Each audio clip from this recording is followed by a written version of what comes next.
broaden up. I don't know the special but no, I tried to. Well, if we have time.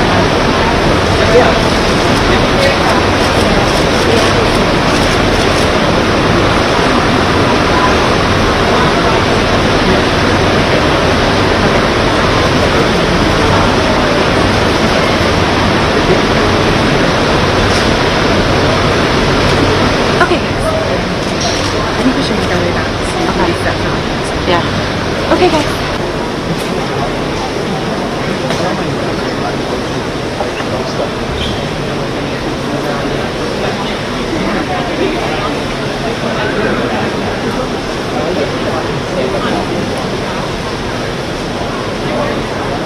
But the HIPAA program, and they all have the same.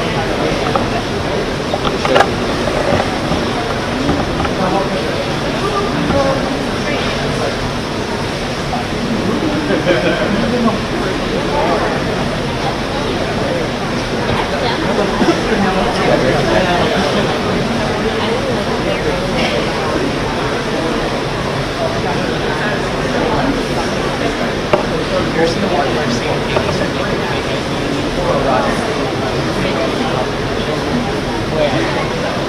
You guys like Kevin Rayleigh?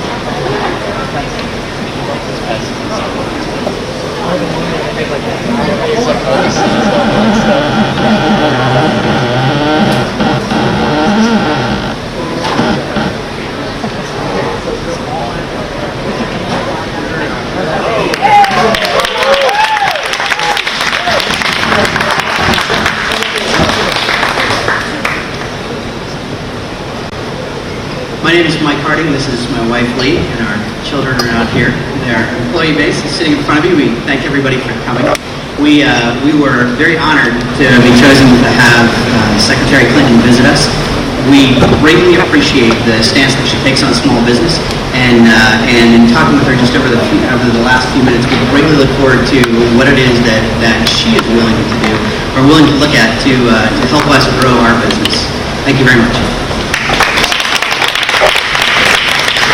Thank you so much, Mike and Lee and everybody. I am excited about being here, and I so appreciate what Mike and Lee took their time to tell me about, because this company, which has grown pretty dramatically in the last 2.5 years, is a great example of what it means to be a small business company that then grows and takes advantage of all the opportunities that are available. And I was grateful when I asked both of them, so what would you want me to do, what worked, what didn't work, that they gave me a terrific overview. And just to quickly recap, because I agree with everything they said, they got a lot of help from the SBA twice now. But they agree with me that the SBA is just not doing enough. It's not its mandate is not big enough. It doesn't include enough continuing help and outreach so that people with good ideas like they had know where to go, kind of a one-stop shop, if you will, to get all the information that they need. And I'm going to do everything I can to expand that mandate and to provide a much better conduit, to use Mike's term, information coming to people starting their small businesses. The second thing they said, which was exciting, is that when they first opened up, their very first, what do they call those big silver things, Linda? Brew house. Their very first brew house came from China. And then they found a local company not far from here who could do exactly the same thing. So all these other brew houses are made right here, about 4 or 5 miles, right down the street. Brew Fab, right? Brew Fab. So that's another thing I'm pushing, is for companies to look to see if there aren't American suppliers who can actually provide what they need in order to have a a great partnership, and I'm thrilled that what you see here illustrates that. The third thing that they told me is they had a great experience with the State Department, which I was very happy to hear, because when I was Secretary of State, I really stressed exports. And you can't do exports unless you have an active group of people who are reaching out once again, trying to come up with support for businesses. And my dad was a small businessman, a very, very small business that he started and ran. So I was particularly keen that we not just help the giant American corporations, but we help the small businesses, the medium-sized businesses. And Mike told me that he had a great experience on a State Department sponsored visit to Costa Rica, right? To Costa Rica. And that's exactly what I want to see more of too, because you can't just expect to compete and win in the global economy by waiting for it to come to you. And you can't do it on your own. So it's really important to me that the government does more to help companies like Three Daughters get out into the world so that their products can be given an equal chance to compete and win. Because I know that if we do that, nobody can outcompete American workers and businesses. We just have to be out there doing everything possible to make it reality.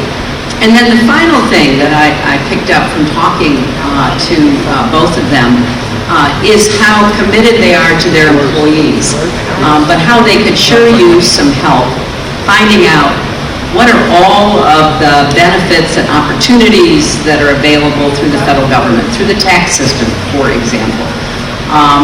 How can we do a better job making sure that small companies like this have the help they need to understand everything that they have to do and cut the costs and streamline it?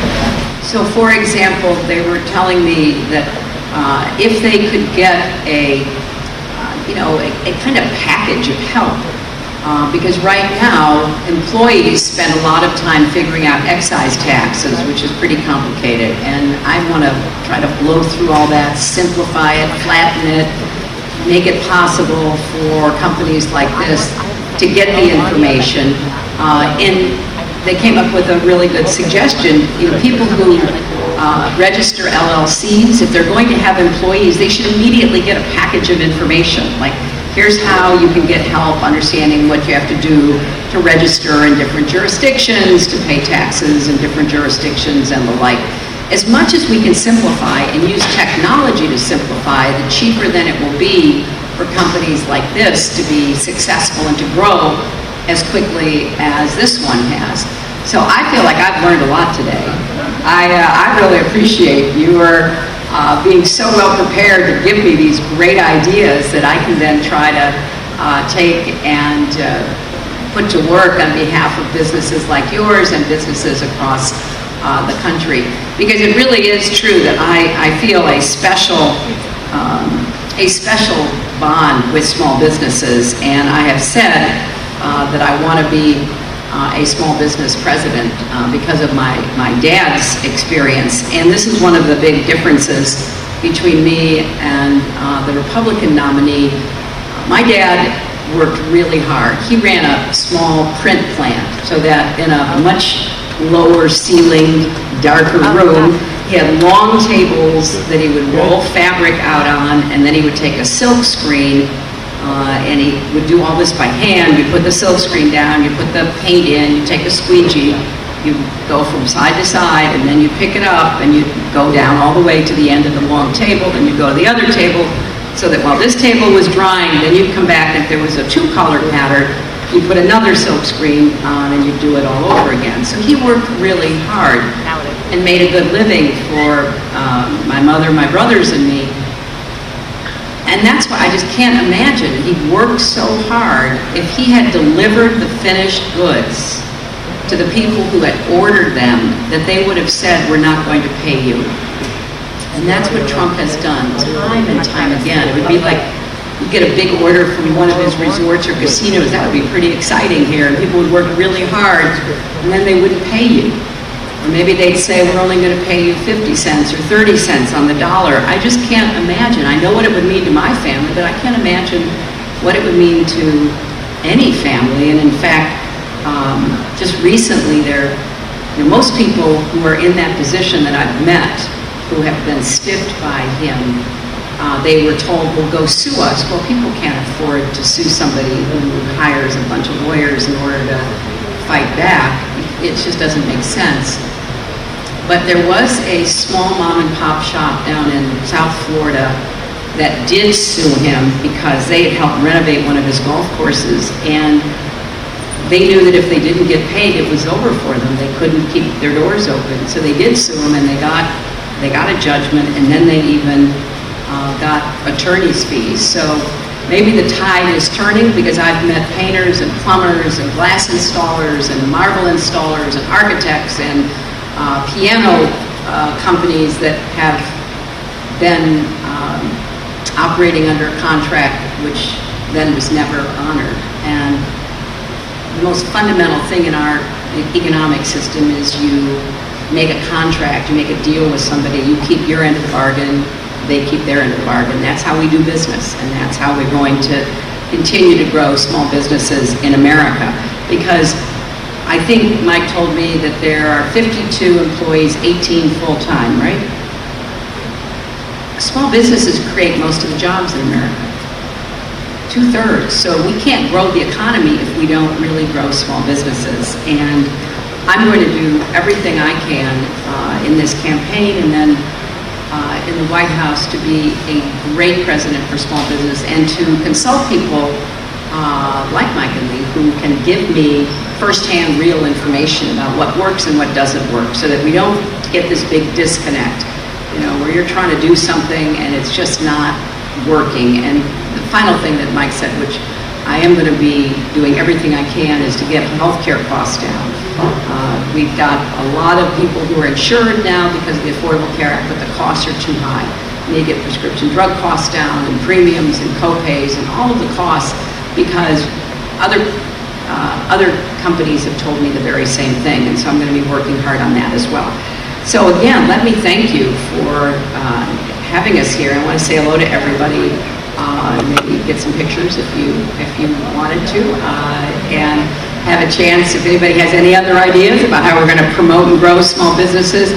And again, Lee was telling me about the meeting of the flags here as well, and I bet in a few years you're going to have flags hanging from every part of this ceiling as a real tribute to the people who have served our country, and I greatly appreciate that as well. Thank you all very much.